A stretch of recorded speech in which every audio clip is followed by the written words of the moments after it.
Well, I think, look, insurance is making a lot of headway in terms of dealing with D&I and creating more inclusive cultures. You just have to look at the Dive-In Festival and the impact that that has in terms of getting everybody involved in celebrating a more inclusive culture. The challenge that insurance has is that from a large organization perspective, yeah, I think they've embraced the whole diversity and inclusion message in a big way. And they've got people in positions who are there just to address that.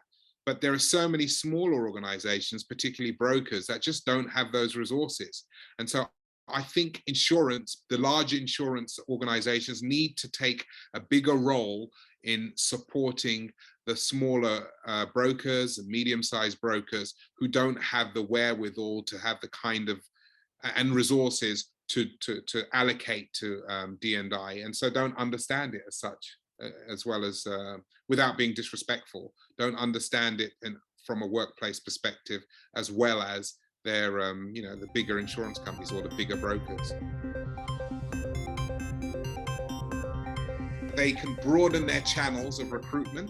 I think that's really important in terms of how they seek to employ, how they seek to make themselves more attractive by to people of diverse communities. And the way to do that is not just to advertise roles in the traditional places, but to look for people elsewhere. In recruitment, I think people just need to be aware of their biases. And I think more and more insurance companies are understanding this, but we have a propensity to operate from a place of bias when it comes to recruitment. So I think it's very important that people understand that. So insurance companies educate their people around that. You know, you tend to employ people who look, sound, walk, talk like you, right?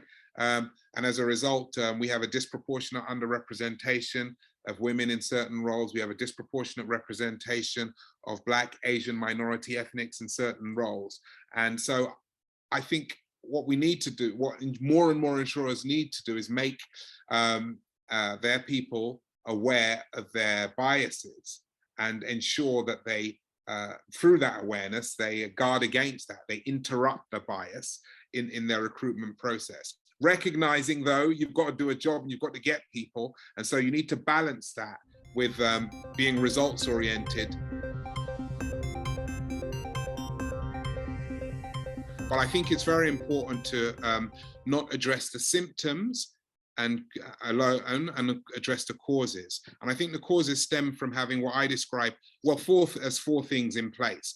The right mindset, a mindset which is conducive to far more inclusive and diverse cultures, right? And we need to define what that means for us as a business, whatever your business is, or what, as a brokerage, as an insurance company, what does that mean? And how, you know, what does inclusivity mean, first of all? And secondly, what does that mean for us as a business, and how do we address that? That's the mindset element. And do we link that to operational performance and so forth, right? Then what we need to do is, be very clear on the objectives that they're setting. You know, they need to set very clear objectives in terms of what they want to achieve from an inclusion perspective and diversity perspective. And then come up with a strategy as to how, the way in which they do that. And then tactically, you know, what are the initiatives that they can put in place which support the objectives and the strategy. So this could be, you know, hiring more apprentices, you know, creating far greater awareness around mental health issues and well-being, you know, bridging the disparity gap in terms of gender, in terms of women in more senior roles and minorities, and, you know, have an agenda around that and implement it. But the key is to have a structure. You know, we talk about most mindset, objectives, strategies, and tactics. And I think when you look at inclusivity as an organization, you need to look at it from that perspective.